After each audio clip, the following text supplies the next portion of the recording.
Hey Mom Boss Tribe, happy Monday. I hope you are off to or finishing up a good day in your world. Anyway, so last week I was inside here and kind of talking a little bit about courage. I got on this kick the past couple weeks where I was thinking in my head that the word I was searching for was the word brave. Like doing things that require, a bunch of gusto to get done, right? And I was actually looking up the definition of brave and courage and what was the difference. And brave is doing scary tasks because you don't feel fear, right? You don't feel any fear, so you just do the task, right? Something that's pretty big and monumental and whatever, and you just do it, and there is no feeling of fear inside you. And courage, on the other hand, is facing a hairy, scary task and actually feeling fear and acknowledging that and still doing it anyway. And so the past week or so, I've been jacked up on this word courage because I'm that's such a huge thing. Feeling fear, but doing it anyway when you're facing something that's a little, the unknown or whatever. And so in my Thursday email, if you're not on my email list, let me know. I sent out an email all about this, facing fear, feeling it, doing the hairy, scary, whatever thing anyway, right?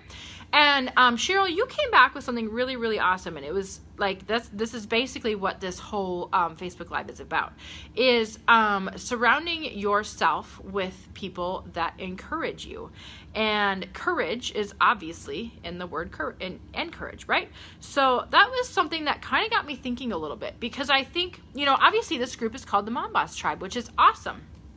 And we are a group of mothers, and my goal for this group is to be a very buzzing, active, information, positivity filled space where we all support each other, right? Because I think that's the missing link for a lot of women, or especially a lot of mothers, is, so often in this world we are told all the things that we do wrong, and what we do right or we do well or what people admire about us often gets lost in the mix. And so I was when Cheryl brought up that she surrounds herself, or she tries to surround herself with people that encourage her, I was hell yeah. This kind of gave this whole Mom Boss Tribe thing a little bit of a new meaning, because I think it is, it's this missing link for a lot of women, really, or mothers. Anyway, I don't know if you guys know who Jim Rohn is. He's kind of a personal development guy that I like to follow, and I like to read his books. And I like to kind of follow his concepts and all that kind of stuff because it makes sense to me.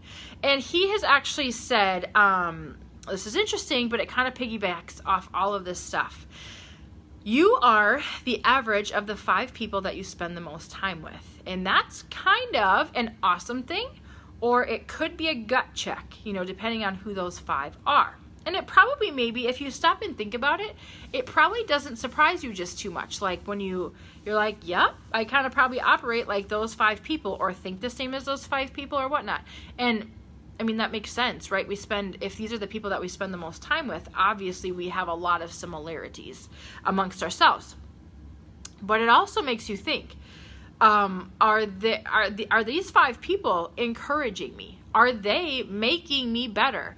Are they, helping me do things that I need to do, whether or not that is a comfortable thing for me? Are they making me better when I feel fear? Are they helping me be better and doing a hairy, scary thing, no matter if I feel fear and it's still the right choice for me, right?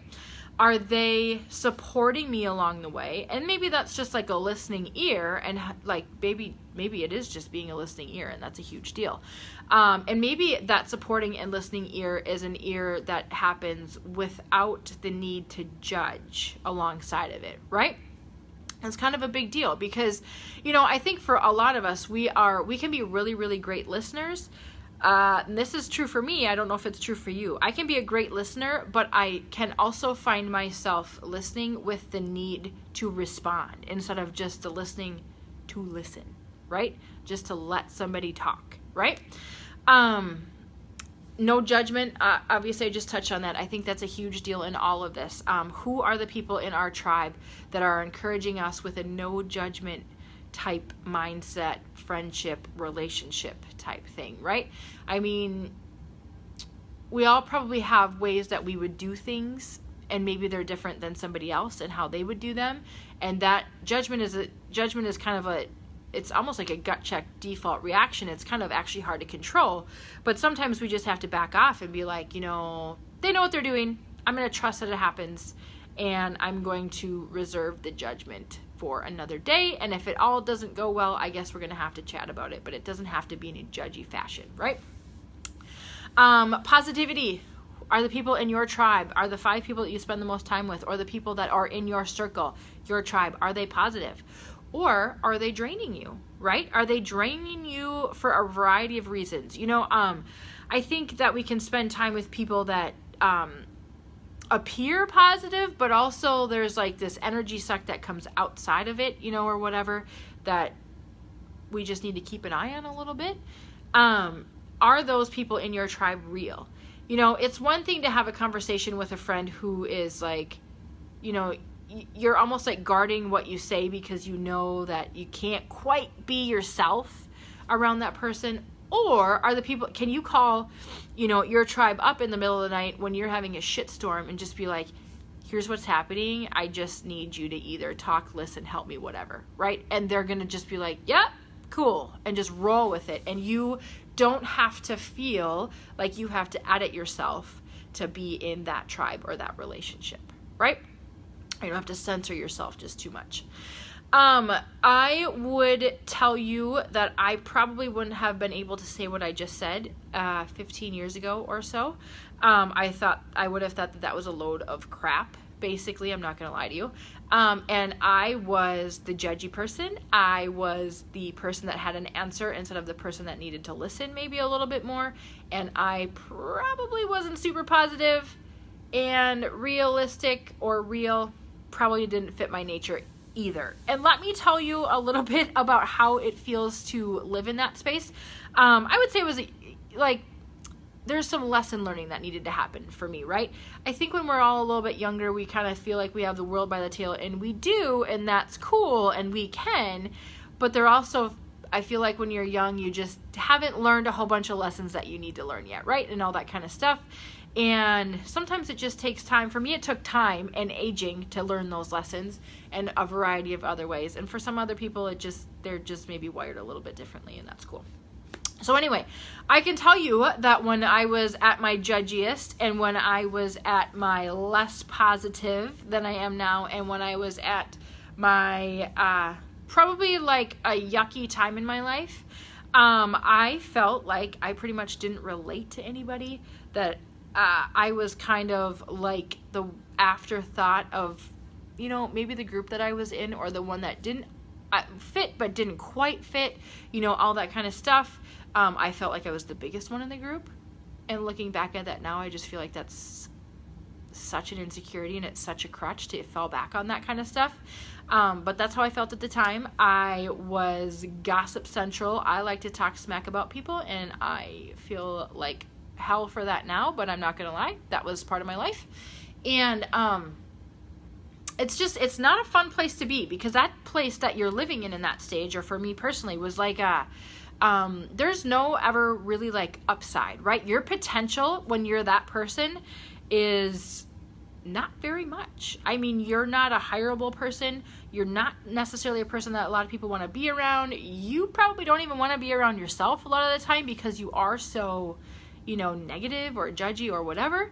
And it's not a pleasant space to live in. And I would say a series of events and a series of life lessons and a series of actions of me maybe prioritizing myself and recognizing my self-worth and all that kind of thing were game changers for me. But I would also say that all of those things combined helped me realize, oh my God, like people probably really are trying and are actually doing their best. And my judgment on them is nowhere near anything that needs to come into this realm or that needs to happen, right? That's just not even part of the game. We don't even need to get into that, right? So that has no bearing. So judgment can happen at another time, and it doesn't need to happen from me, right?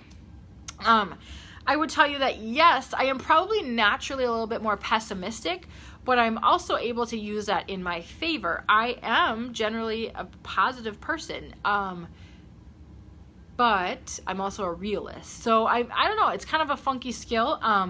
I like to look at the upside of things and see that there is way more potential for good than bad. I just use that as kind of like a tool in my toolbox, if that makes sense. I am trying my hardest these days to be a better listener with the intent to just listen and not necessarily the intent to have a response to somebody who I'm listening to, right? I feel like I don't always need to add to the conversation, although that's really hard for me not to. Like, I can just listen to listen, and that can be okay, and that's totally fine. Aside from that, like, I would say the people that I spend my time with and my energy on from 15 years ago to today are completely different. My 5 people in my tribe, in my corner, the people that I spend, the most time with, or, that I'm the average of, are a completely different ball game than what I would have been doing with my time 15 years ago, right? When I was feeling not so awesome and crazy and judgmental and, not positive and whatever. And so the point is, I think, is learning the lessons and shifting who you spend time with and how you spend time and how you spend your time, not judging people and looking maybe inward sometimes and figuring out the people that are driving you a little bit batshit crazy. What's going on inside yourself that's making you feel batshit crazy? Is it really that person, or is it really something that's happening? Is it an insecurity inside you, right? I think that's like just a big lesson overall is, things can jump out at us and bother us and whatever, and learning to maybe just stop and reflect and say, is there something going on inside of me first that I need to address before is that this really isn't the issue, whatever. So I guess the overarching theme here is encourage, right? How can we build a tribe of encouragers using the word courage, obviously inside of that, that overall bigger encouragement word? How can we build an encouragement tribe? How can we make sure that we're including encouraging people in our tribe? How can we use the Mom Boss tribe as a space to do this as well? This is just one piece of it, right? So I guess what I would love for you to do is think about the girlfriends in your life that happen to be mothers. Who are the ones that are very, very supportive of you? Whether or not you're just going through day-to-day life, or you're looking to make a change and like level the F up, right? Who's still going to be in your corner encouraging you and not trying to talk you down from making a huge decision because they're afraid to watch you grow, right? Who are the people that are those girlfriends in your life who are the no judgers? You're like, you know what, if I call her up and I tell her the biggest, dumbest thing that I've done right now, she's not going to judge me. She might laugh for a second, but she's also going to hang out with me and help me figure this shit out, right? Who are the people that are super positive? Who are those friends in your life that are super positive? Those are key, because those are the people that add generally to your energy bucket and don't drain the heck out of it, right? We got to keep those people around. Who are the people that are like totally real? The people that are gonna, roll with you and acknowledge that, sometimes your house isn't clean. Sometimes you are not running on a schedule and we're all just winging this shit. Who is the mother that's also a girlfriend in your life that can acknowledge that stuff? And here's what I would love. Number 1, give her a hell yeah, because she's kicking ass, because that's awesome. She might feel frazzled as shit because she's just winging it and cobbling it together as she goes, but she's really nailing it because she's got all this encouraging piece down, right? The second thing that I would love for you to do is invite her in here, because I would like to build this space of people who are positive, supportive, not judgmental, actually real. Like, we can talk about things that actually need to be talked about without the fluff of, social media stuff that needs to go on alongside of it. We don't want that. We're trying to cut through that, right? Invite her. Ask her to be part of this group, because I would love to build a Mom Boss tribe that is supportive, positive, real, and we will also this is also a space for us to grow without, judgment of the rest of the world. We don't need that. Being a mother whether or not you're a mother of little kids, or you're waiting to be a mother because you're pregnant or looking to get pregnant, or because you have raised your kids so well and now you got grandkids, you know, rolling through down the line at home. This space needs us. We need more of us in this world to kick ass, to get stuff done, to just be a positive presence for the next generation, right? And so ask that mother that you know, who's the supportive, the positive, the non-judgmental, the real, the one who's got macaroni and cheese stuck underneath her kitchen table because, you know, life is happening all around her. The no judgment woman, the encourager of other women, and not the one that feels like other women are a threat, right? That's who we want in the Mom Boss Tribe. So I would love for you to, first of all, if you know that mother, first of all, I'm guessing you are that mother, so give yourself a pat on the back. If you know another one of those people, I want you to give her a hell yeah, and probably a fist bump, and tell her that she's just doing really awesome in life. And then third, I would love for you to invite her. Cool? You guys have a happy Monday. Okay, bye-bye.